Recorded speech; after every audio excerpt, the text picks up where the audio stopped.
Hello viewers, very good evening. This is Chennai car trainers. Highly professional and personal teaching கொடுத்துட்ருக்கோம். சாருக்கு வந்து பார்த்தீங்கன்னா full and full night time class. இப்போ நாங்கள் வந்து பாண்டியில் வந்து 2 hours வந்து சென்னை வந்து ட்ராவல் பண்ணிகிட்ருக்கோம். ஸோ சென்னை ட்ராவல் பண்ணும்போது ஈஸியாக ரோட்டில் தான் நாங்கள் ரிட்டர்ன் வந்துட்டுருக்கோம். இந்த ரோடை பொறுத்த வரைக்கும் உங்களுக்கு மல்டி டாஸ்க்கு ஜாஸ்தி உள்ள ரோடு, நிறைய நேரோ பென்ஸ் எல்லாம் ரொம்ப ஜாஸ்தியாகவே இருக்கும். ஸோ இந்த ரோட்டில் வந்து நைட் டைம் நம்ம ட்ரைவ் பண்ணணும் ஹைவேஸில் அப்படின்னா, பொதுவாக வந்து நான் நைட் டைம் வந்து யாரையுமே அலோவ் பண்ண மாட்டேன். நைட்டில் ட்ரைவ் பண்ணக்கூடாது அப்படிங்கிறதான் நிறைய வீடியோஸ்லேயும் சொல்லியிருப்பேன்.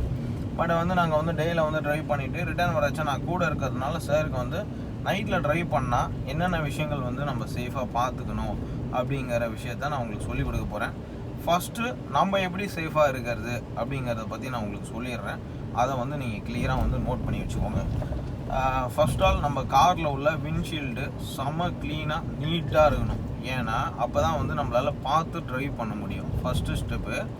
செகண்ட் ஸ்டெப்பு, நம்ம வந்து எந்த லைட் ஆன் பண்ணியிருக்கிறோம், ஹை பீம் ஆன் பண்ணியிருக்கிறோமா, லோ பீம் ஆன் பண்ணியிருக்கிறோமா அப்படிங்கிறத கிளியராக நீங்கள் தெரிஞ்சுக்கணும்.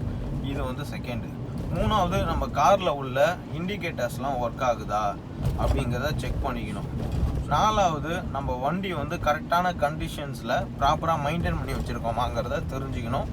அஞ்சாவது வந்து பார்த்தீங்கன்னா, உங்கள் காரில் உள்ள ஏர் ஃப்ரெஷர்லாம் கரெக்டாக இருக்கா, இல்லை ஒரு சைடு வந்து அதிகமாக இருந்து இன்னொரு சைடு கம்மியாக இருந்து, இல்லை ஒரு சைடு சுத்தமாக ஏர் லெவல் வந்து ரொம்ப கம்மியாக இருந்து அந்த மாதிரி இருக்கா, இல்லை எல்லாமே உங்களுக்கு ப்ராப்பராக இருக்கா அப்படிங்கிறத செக் பண்ணிக்கணும்.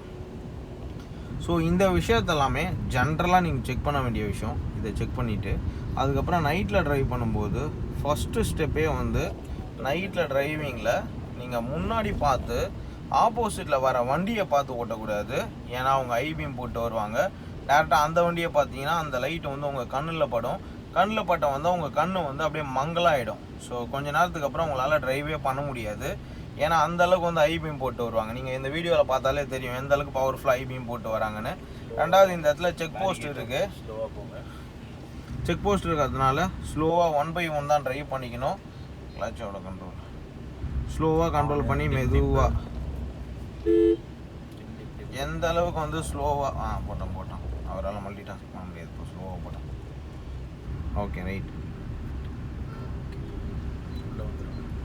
ஸோ கரெக்டான பொசிஷனில் நின்று ஸ்லோவாக கண்ட்ரோல் பண்ணி அவருக்கு டிரைவிங் வந்து ப்ராப்பராக பண்ணிகிட்ருக்காரு. இப்போ வரைக்கும் சார் வந்து பார்த்தீங்கன்னா ஆப்போசிட்டில் வர வண்டியை வந்து பார்த்தாரா அப்படிங்கிறத பார்த்தீங்கன்னா கண்டிப்பாக பார்த்துருப்பாரு. ஏன்னா அவருக்கு வந்து அனுபவம் கிடையாது. ஸோ இந்த ஹைவேஸில் நைட் டைம் ஓட்டும்போது ஆப்போசிட்டில் வர வண்டியோட வெளிச்சத்தை நம்ம பார்க்கக்கூடாது. நம்ம எங்கே பார்க்கணுன்னா, நம்ம காருக்கு முன்னாடி கீழே டவுனில் பார்க்கணும். கொஞ்சம் டவுன்லேயும் கொஞ்சம் மீடியம் லெவல்லையும் பார்க்கணும். ஸோ அப்போ தான் வந்து பார்த்தீங்கன்னா பாருங்கள், இந்த மாதிரி கவ்வெல்லாம் இருக்கும். ஸோ அப்போ நம்ம பார்த்து மேனேஜ் பண்ணி ஓட்டுறதுக்கு வசதியாக இருக்கும். ஸ்லோவாக போய்க்கோங்க. Complete slow now. ஏன்னா இந்த இடத்துல வந்து ஷேர் ஆட்டோஸ்லாம் வந்து ஸ்லோவாக தான் போவாங்க. நம்ம ரொம்ப ஸ்பீடு போனோம்னா டக்குன்னு பிரேக்கை யூஸ் பண்ண முடியாது. நம்ம பின்னாடி நிறைய பேர் வந்துட்டு இருக்காங்கங்கிற ஒரு மைண்ட் செட்லேயே தான் எப்போவுமே ட்ரைவ் பண்ணணும் சார். அது ரொம்ப முக்கியம். இந்த விஷயம் ரொம்ப ரொம்ப முக்கியம். ரெண்டாவது வந்து பார்த்தீங்கன்னா, டிஸ்டன்ஸ் மெயின்டைன் பண்ணி ஓட்டுறது. டிஸ்டன்ஸ்னால் எவ்வளோ சார் அப்படின்னு நீங்கள் கேட்குறீங்களா? குறைஞ்சபட்சம் 200 மீட்டர்லேருந்து 300 மீட்டர் டிஸ்டன்ஸ் மெயின்டைன் பண்ணி ஓட்டணும். ஸோ இந்த 200 மீட்டர் நீங்கள் டிஸ்டன்ஸ் மெயின்டைன் பண்ணி ஓட்டினீங்கன்னா தான் முன்னாடி போகிற ஒரு சடன் பிரேக் யூஸ் பண்ணால் கூட நீங்கள் ஸ்டெப் பிரேக்கில் கன்வெர்ட் பண்ண முடியும். ஃபஸ்ட்டு பாயிண்ட்டு நீங்கள் கரெக்டாக இந்த பாயிண்ட்டை நோட் பண்ணிக்கோங்க. இது வந்து எல்லாருக்கும் ரொம்ப முக்கியமான ஒரு பாயிண்ட் ஹைவேஸில். அதுக்கப்புறம் வந்து பார்த்தீங்கன்னா, ஓவர் டேக்கிங் எப்படி பண்ணலாம்? ஓவர் டேக்கிங்கை பொறுத்த வரைக்கும் நம்ம ஒரு 100 மீட்டர்ஸ்க்கு முன்னாடி நல்லா பார்த்துட்டு யார் வராங்கங்கிறத செக் பண்ணிவிட்டு அதுக்கப்புறம் ஸ்ட்ரெயிட் ரோட்டில் தான் வந்து ஓவர் டேக் பண்ணணும். நமக்கு கண்ணுக்கு தெரிஞ்சு டிஸ்டர்பன்ஸ் இல்லாத பெண்டுச்சு ஸ்லோவாக கிட்ட போகாதீங்க. கட் பண்ண முடியாது உங்களால். ஸோ எப்போவுமே வந்து ரொம்ப க்ளோஸில் போய் ஓவர் டேக் பண்ணவே கூடாது. குறைஞ்சபட்சம் 50 மீட்டர்ஸ்லேருந்து 100 மீட்டர்ஸ் டிஸ்டன்ஸ் வச்சு தான் ஓவர் டேக் பண்ணணும். இந்த பாயிண்ட்டை வந்து நீங்கள் கரெக்டாக நோட் பண்ணிக்கோங்க. க்ளோஸில் போய் ஓவர் டேக் பண்ணிங்கன்னா, போயின்னு இருக்கிற ஒரு டக்குன்னு பிரேக் யூஸ் பண்ணிட்டாருன்னா உங்களோட வண்டி ரொம்ப ஷார்ட் டிஸ்டன்ஸில் இருக்கிறதுனால அவர் வண்டி பக்கத்தில் போயிடும். ஸோ இந்த மாதிரி விஷயங்கள் தெரிஞ்சுக்கணும். ஈஸியாக ரோடை பொறுத்த வரைக்கும் நிறைய கவ்வெல்லாம் ரோட்டில் நிற்கிறதுனால நம்ம வந்து சேஃபாக வந்து ட்ரைவ் பண்ணிக்கணுங்கிற பாயிண்ட் வந்து ரொம்ப முக்கியம். ஸோ அதை வந்து நீங்கள் தெரிஞ்சுக்கணும். அதுக்கேற்ற மாதிரி வந்து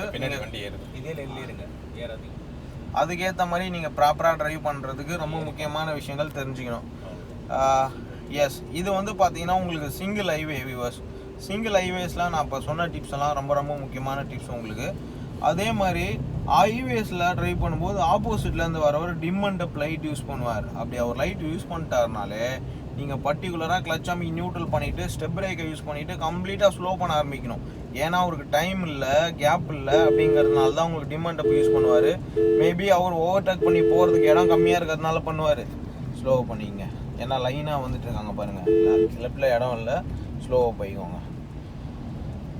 ஸோ சுத்தமாக தெரியாது, கொஞ்சம் ஸ்லோவாக ட்ரைவ் பண்ணுங்கள். இதில் ரைட்டு திரும்ப நேராக போயிடாதீங்க, ஏன்னா இந்த இடத்துல ரோடு வந்து ஸ்ட்ரைட்டாகவும் இருக்குது பாருங்கள். இதுதான் நான் வரும்போது உங்களுக்கு சொன்னது. நிறைய இடத்துல வந்து ரோடு ஸ்ட்ரைட்டாக போயிடும். தெரியாதவங்கலாம் ஃபஸ்ட் டைம் வரவங்களுக்குலாம் என்ன ஆகிடும்னா ரோடு அங்கே தான் போகுதுன்னு நேராக போயிடுவாங்க. ஸோ அந்த பாயிண்ட் வந்து ரொம்ப முக்கியம், சரிங்களா?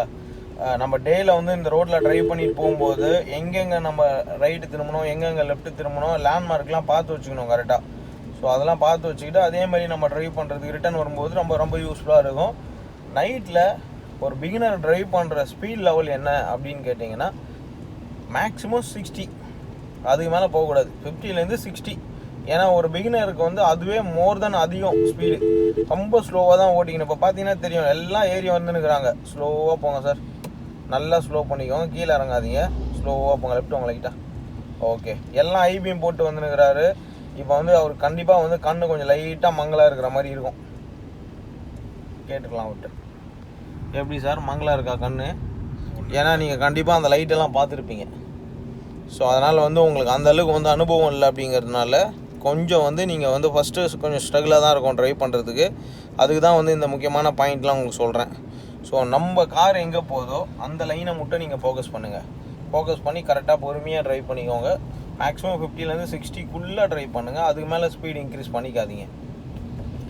இன்னொரு முக்கியமான விஷயம், இந்த நைட் டைமில் ட்ரைவ் பண்ணுறதுக்கு நீங்கள் தெரிஞ்சுக்க வேண்டியது என்னென்னா, 1/1 தான் நம்ம ட்ராவல் பண்ண முடியும். இப்போ நமக்கு முன்னாடி போகிறவரோட லைட் வெளிச்சத்தை வச்சு தான் நம்ம கார் ஓட்ட முடியும்.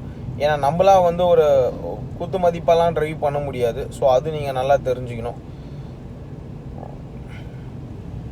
அது ரொம்ப இம்பார்ட்டண்டான ஒரு விஷயம் டிரைவிங்கில். இப்போ பாருங்கள், ஆவரேஜாக வந்து ட்ரைவ் பண்ணிகிட்டு இருக்கிறதுனால அவரால் வந்து மேனேஜ் பண்ண முடியுது. மோரோவர் வந்து பார்த்தீங்கன்னா இப்போ அவர் ட்ரைவ் பண்ணியே இந்த லைட் வெளிச்சம் அவருக்கு கண்ணில் பட்டே கொஞ்சம் டயர்டாகிருப்பார். ஸோ ஏன்னா அந்த அளவுக்கு தான் வந்து அவரோட டிரைவிங் லெவல் வந்து அப்படியே கன்வெர்ட் ஆகும், கொஞ்சம் கொஞ்சமாக டவுன் ஆவார்.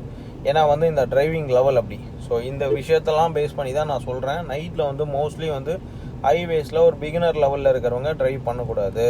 ஏன்னா அவங்களுக்கு வந்து அனுபவம் கம்மியாக இருக்கும். ஸோ ஃபஸ்ட்டு நம்ம என்ன பண்ணணும் அப்படின்னா, டேயில் நல்லா ட்ரைவ் பண்ணி ப்ராக்டிஸ் பண்ணிக்கணும். ப்ராக்டிஸ் பண்ணிவிட்டு நைட்டில் ட்ரைவ் பண்ணுறது எங்கே ப்ராக்டிஸ் பண்ணோன்னா, நம்ம ஊரில் சென்னையில் சிட்டியில் ப்ராக்டிஸ் பண்ணணும். நைட்டில் ஓட்டி அங்கே ப்ராக்டிஸ் பண்ணிவிட்டு அதுக்கப்புறம் நீங்கள் ஓட்டினீங்கன்னா உங்களுக்கு வந்து கொஞ்சம் கிளாரிட்டி கிடைக்கும், ஒரு ஐடியா கிடைக்கும். அதுக்கப்புறம் இந்த மாதிரி ரோட்டில் ஓட்டுறது கொஞ்சம் வசதியாகும் உங்களுக்கு. இப்போ சில வண்டிலாம் வந்து பார்த்தீங்கன்னா உங்களுக்கு yellow colour light, blue colour light, இந்த மாதிரி டிஃப்ரெண்ட் கலர் லைட்லாம் போட்டுன்னு வருவாங்க. ஸோ அப்போ என்ன ஆகும்னா உங்களுக்கு சுத்தமாக தெரியாது. இப்போ பாருங்கள், கவு வந்து ரோடு கிராஸ் பண்ணிச்சு, இந்த பக்கத்தில் அந்த பக்கத்தில் மூவ் ஆகும். அதெல்லாம் வந்து நமக்கு சுத்தமாக தெரியாது. இதெல்லாம் மேனேஜ் பண்ணி ஓட்டணும் அப்படின்னா நமக்கு வந்து கொஞ்சம் எக்ஸ்பீரியன்ஸ் வேணும். ஸோ இதுதான் முக்கியமான விஷயங்கள்லாம் நான் வந்து இப்போ உங்களுக்கு சொல்லியிருப்பேன். எஸ், அதேமாதிரி இந்த போர்டை வந்து கரெக்டாக கவனிக்கணும். Yes sir, night time driving பண்ணிகிட்ருக்கீங்க, எப்படி இருக்குது ஆக்சுவலாக டேயில் ஓட்டுறதுக்கும் நைட்டில் ஓட்டுறதுக்கும்? கொஞ்சம் கஷ்டமாகவே இருக்குது. ரெண்டுத்துக்கும் நிறையவே டிஃப்ரென்ஸ் இருக்குது ரோட் மேனேஜ் பண்ணுறது. ப்ளஸ் எஸ்பெஷலி நீங்கள் சொன்ன மாதிரி இந்த ஃபுல் வீம் போட்டு வரும்போது நமக்கு ஆப்போசிட்டில் ஒன்றுமே தெரிய மாட்டேங்குது. எஸ், அது மட்டும் இல்லாமல் ரோடு எங்கே திரும்புதுன்றதும் நமக்கு தெரியாது. க்ளோஸாக போக தான் ரோடு திரும்புது. இந்த ரோடு திரும்புது ஆக்சுவலாக, பார்த்தீங்களா? கொஞ்சம் கிட்டக்க போக தான் தெரியும். நீங்கள் என்ன பண்ணணுன்னா, கீழே இந்த டவுனில் இருக்குது பாருங்கள், ஒயிட் லைனு வித் ரிப்ளேட்டர் இருக்குது பாருங்கள், அந்த ரிப்ளேட்டரை பார்க்கணும். நீங்கள் பார்த்தீங்கன்னா தான் ரோடு எங்கே திரும்புதுன்றதே ஃபஸ்ட்டு உங்களுக்கு தெரியும். இது ஒன் ஆஃப் த பெரிய ஒரு அட்வான்டேஜ் உங்களுக்கு, இதை பார்த்து ஓட்டுறது. அதேமாரி நமக்கு முன்னாடி ஏதாவது ஒரு வண்டி போச்சுன்னா அந்த வண்டிக்கும் நம்ம வண்டிக்கும் கொஞ்சம் கேப் மெயின்டைன் பண்ணி ஓட்டுறதுங்கிறது வந்து ரொம்ப முக்கியமான ஒரு விஷயம். ஸோ நைட்டில் ரொம்ப ஸ்ட்ரகிளாக இருக்கும் ஆக்சுவலாக ட்ரைவ் பண்ணுறது. இப்போ பாருங்கள், திரும்பினதுக்கப்புறம் சிங்கிள் வேவ் ஆகும், உடனே ரோட் சின்னதாக எடுத்து பாருங்கள். So careful slowly. ஒருத்தர் யார் லெஃப்ட்டில் வாங்க லைட்டாக. அவனுக்கும் தெரியாது இது சிங்கிள் லைன் ஆகும்னு. அதுதான் டபுள் லைன் வந்து சிங்கிளாக கன்வெர்ட் ஆகும், திடீர்னு வந்து டபுள் ஆகும். சரன்னு ஏறினார் பார்த்தீங்களா? இப்போது அந்த இடத்துல நீங்கள் மேனேஜ் பண்ணணும் ஜி, ரொம்ப உஷாராக மேனேஜ் பண்ணியிருக்கணும். ஏன்னா ஆப்போசிட்டில் வர வண்டி வந்து கவனிச்சிங்களா, அந்த இடத்துல நீங்கள் கொஞ்சம் லெஃப்ட்டு வந்து வழி கொடுத்துருக்கணும் அவருக்கு. ஸோ இதெல்லாம் வந்து அப் செகண்டில் தான் நடக்கும். இதெல்லாம் நம்ம மேனேஜ் பண்ணி ஓட்டணும். அதனால தான் வந்து 50லேருந்து 60க்குள்ளே மேனேஜ் பண்ணி ஓட்டுங்க, முடிஞ்ச அளவுக்கு வந்து சேஃபாக. எஸ். ஸோ ரொம்ப ரொம்ப முக்கியமான பாயிண்ட் வந்து நான் சொல்லி கொடுத்துட்ருக்கேன் அவருக்கு. சாருக்கு பரவாயில்ல, கல்பாக்கம் வரைக்கும் ஆல்மோஸ்ட் ஓட்டின்னு வந்திருக்காரு. இப்போ இன்னும் க்ளோஸ் பை கல்பாக்கம் வந்துட்டோம். கிட்டத்தட்ட ஒரு 50 கிலோமீட்டர்ஸ் வரைக்கும் அவர் ட்ரைவ் பண்ணிட்டார் அங்கேருந்து. பட் நைட்டில் அவர் ட்ரைவ் பண்ணுறதுக்கு ரொம்ப ஸ்ட்ரகிளான விஷயம் தான். மோர் தென் ரொம்ப ஸ்ட்ரகிளாக இருக்கும். நான் கூட இருந்து கைட் பண்ணிகிட்டே இருக்கிறதுனால அவரால் கொஞ்சம் மேனேஜ் பண்ணி ஓட்ட முடியுது. இல்லைனா வந்து கொஞ்சம் டென்ஷனாகவே இருக்கும் நமக்கு, என்னடா இது எப்படி மேனேஜ் பண்ணுறதுன்னு தெரியலையே அப்படின்னு.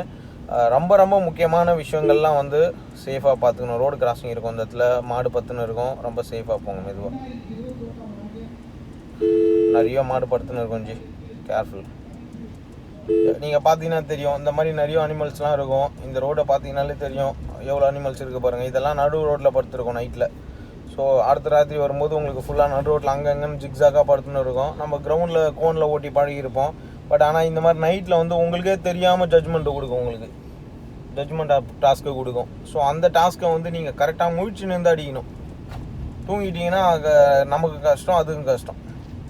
ஸோ இந்த மாதிரி விஷயங்கள்லாம் வந்து நடக்கக்கூடாது அப்படிங்கிற காரணத்தினால தான் நைட்டில் வந்து மோஸ்ட்லி தவிர்த்துக்கோங்க அப்படின்னு சொல்லி கொடுப்பேன்.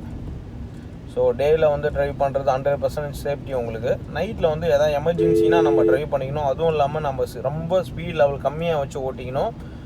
மோரோவர் வந்து பார்த்திங்கன்னா நைட்டில் ட்ரைவ் பண்ணும்போது கூட வந்து கொஞ்சம் நல்ல விஷயம் தெரிஞ்சவங்க கூட இருக்கிறது ரொம்ப நல்லது. அப்போ தான் கைட் பண்ணுறதுக்கு வசதியாக இருக்கும் உங்களுக்கு. ஸோ நீங்கள் இதுவே தனியாக போனீங்கன்னா உங்களுக்கு கைடன்ஸ் யாரும் இல்லை அப்படின்னா ரொம்ப கஷ்டமாக இருக்கும், உங்களுக்கு இன்னும் கஷ்டமாக இருக்கும். இப்போ நான் கூட இருக்கிறதுனால உங்களுக்கு ஈஸியாக இருக்குது கொஞ்சம். எந்தெந்த இடத்துல வந்து அட்ஜஸ்ட் பண்ணி ஓட்டணுங்கிறத நான் கைட் பண்ணிகிட்டே இருக்கேன், மேனேஜ் பண்ணியிருக்கீங்க. எஸ். ரொம்ப ஸ்ட்ரகிளாக இருக்கா சார் ஓட்டுறதுக்கு? Okay okay. ஓட்டத்தில் ஒருத்தர் கிராஸ் பண்ணார். எப்போ பண்ணாருன்னு கேட்டுறாதீங்க, கிராஸ் பண்ணி போயிட்டாரா? அப்படியா? அப்படி கேட்கக்கூடாது.